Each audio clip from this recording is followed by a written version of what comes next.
Hello friends, రేపటి complete episode ఇప్పుడు ఈ వీడియోలో చూడండి. ఇక చామంతి దేవునికి మొక్కుకుంటూ ఎలాగైనా సరే పాత జ్ఞాపకాలను మర్చిపోయి కొత్త జీవితాన్ని మొదలు పెట్టాలనుకుంటున్నాను. చిన్నబాబు గురించి ఆలోచించి అసలు నేను ఎక్కడికి వెళ్తున్నానో కూడా నాకు అర్థం కావట్లేదు. నాకు కూడా ఒక ఫ్యామిలీ ఉంది కదా, నా ఫ్యామిలీని నేను చూసుకోవాలి.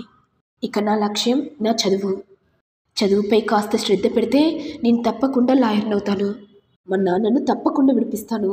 ఆ తర్వాత రమాదేవి అమ్మగారిని జైలుకి ఎలా పంపించాలో నాకు బాగా తెలుసు అనుకుంటూ ఇక దేవునికి మొక్కుతుండగా ఇటు ఏమో రమాదేవి గుడికి వచ్చి ఇక ప్రేమ్కి నిషాకి గుళ్ళో అర్చన చేస్తుండగా ఇంతలో చామంతి రాగానే రమాదేవి చూసి, ఏయ్ చామంతి, అసలు నువ్వేమనుకుంటున్నావే?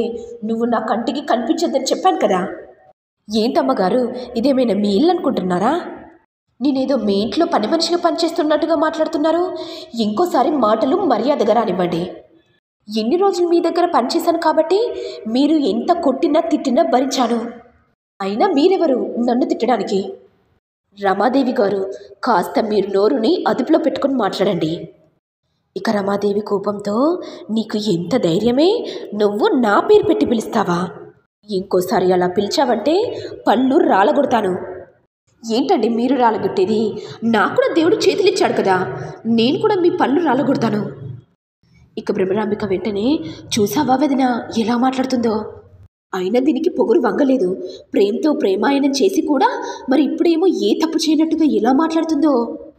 అవును భ్రమరా, చింత చచ్చిన పులుపు చావదు కదా, దీని వేషాలు కూడా అంతే.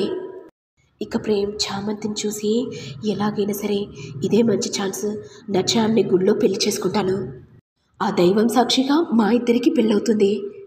మమ్మల్ని విడదీయడానికి ఎవరూ అడ్డురారు అనుకుంటూ ఇక ప్రేమ్ వెంటనే చామంతిని గుళ్ళోపలికి తీసుకెళ్ళి ఇక అమ్మవారి దగ్గర ఉన్న మంగళసూత్రాన్ని చామంతి మెడలో బలవంతంగా తాళి కడతాడు. ఇక చామంతి ఏడుస్తూ, ఏం చేస్తున్నారు చిన్నబాబు? అయినా నా మెడలో మీరెందుకు తాళి కట్టారు? ఈ విషయం కనుక మీ అమ్మగారికి తెలిస్తే నన్ను వదిలిపెట్టరు. చామ్, నా మాట విను. ఒక్కటి గుర్తుపెట్టుకో, నిన్ను ప్రాణానికి ప్రాణంగా ప్రేమిస్తున్నాను. ఆ రోమియో జూలియట్ లాగా మనది కూడా ప్రేమ స్వచ్ఛది.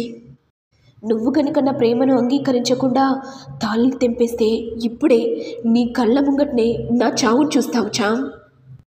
ఇది విని చామ్ బాధపడుతూ, చిన్నబాబు గారు నన్ను ఇంతలా ప్రేమిస్తున్నారా అనుకుంటూ చామ్ ఇక ప్రేమ్ని హక్ చేసుకోగానే ఇంతలో రమాదేవి చూసి చామంతి చెంప పగలగొడుతుండగా ప్రేమ్ అడ్డుగా వచ్చి, అమ్మా, నా చామ్ని కొట్టే అధికారం నీకు లేదు. ఇంకోసారి కనుక నా భార్యపై చేసుకుంటే పోలీస్ కేసు పెడతానమ్మా. ఇది విని రమాదేవి ఒక్కసారిగా షాక్ అవుతుంది. ఏంట్రా ప్రేమ్, నేను దీని మీద చేసుకుంటే నువ్వు పోలీస్ కంప్లైంట్ ఇస్తావా? అసలు నీకు ఎంత ధైర్యం రా? అయినా నీకు ధైర్యాన్ని ఎవరిచ్చారా? ఓహో, ఇప్పుడు అర్థమైంది. అంతా ఈ చామంతి వల్లే కదా. ఇది నిన్ను మాయ మాటలతో బుట్టలో వేసుకుని నిన్ను పెళ్లి చేసుకునేలా చేసింది. ఏ చామంతి, నా కొడుకును పెళ్లి చేసుకున్నంత మాత్రాన నిన్ను వదిలిపెట్టనే, నీ అంతు చూస్తానే.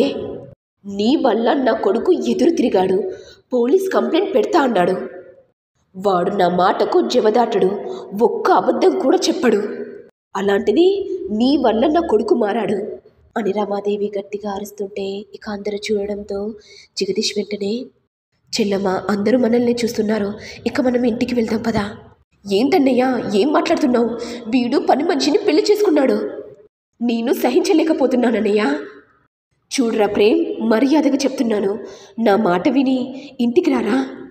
లేదమ్మా, నాతో పాటుగా నా చామ్ కూడా ఇంటికి వస్తుంది. ఇప్పుడు నా భార్య అయింది, నేను ఎక్కడుంటే నా భార్య కూడా అక్కడ ఉంటుంది. అయినా నా భార్యకి ఎవరున్నారమ్మా? తోడుగా నీడగా ఉండాల్సిన బాధ్యత నాదే కదమ్మా. అందరినీ వదిలిపెట్టి నా దగ్గరికి వచ్చింది, మరి తనని చూసుకునే బాధ్యత నాది కదమ్మా. రే ప్రేమ్, తిక్క తిక్క మాటలు మాట్లాడుకో. ఊరుకుంటున్నాను కదా అని లేనిపోని మాటలు ఎందుకు చెప్తున్నావురా? అది పని మనిషి, అందరిళ్లలో పాచి పనులు చేసుకునేనా బ్రతుకుతుందిరా. నీకొక హోదా, లైఫ్ స్టైల్ అన్నీ ఉన్నాయిరా. దయచేసి నా మాట విని అమ్మ దగ్గరికి రారా. నీ వల్ల నా పరువు ప్రతిష్ట అంతా పోతుంది.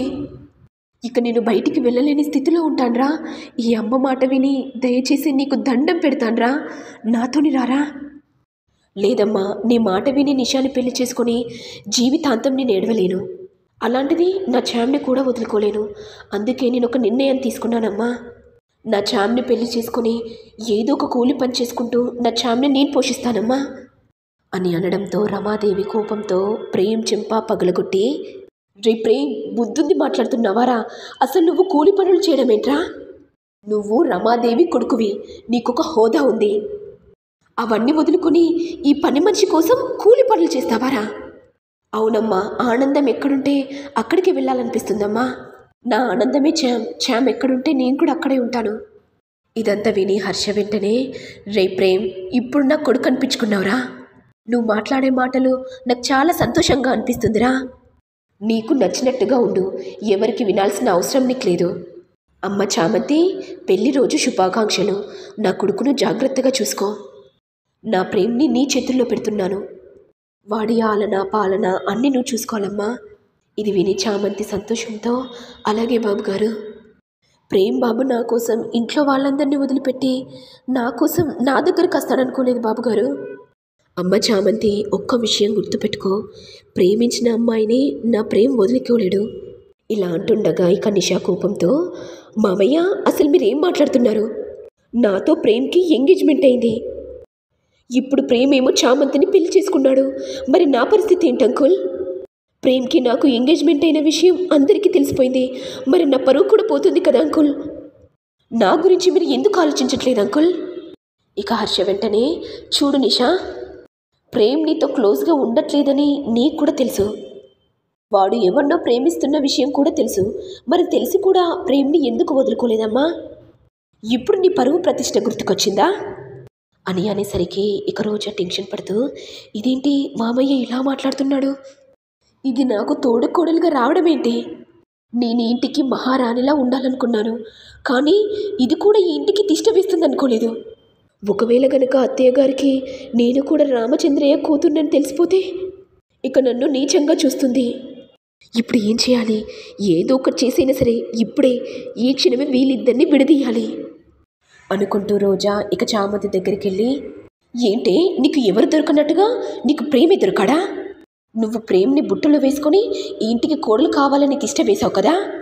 అసలు ప్రేమ్ని మెడలో తాళి కడితేనే కదా అనుకుంటూ ఇక చామంతి మెడలో ఉన్న తాళిని తెంపపోతుండగా చామంతి కోపంతో రోజా చెంప పగలగొట్టి, అక్క, నీ ఉసరి వెళ్ళి రంగును బయట పెట్టమంటావా? నా మెడలో ఉన్న తాళిని తీసేసేయి. ఇంకోసారి నా తాళిని పట్టుకున్నావనుకో, నీ తాళిని కూడా నేను తెంపేస్తాను.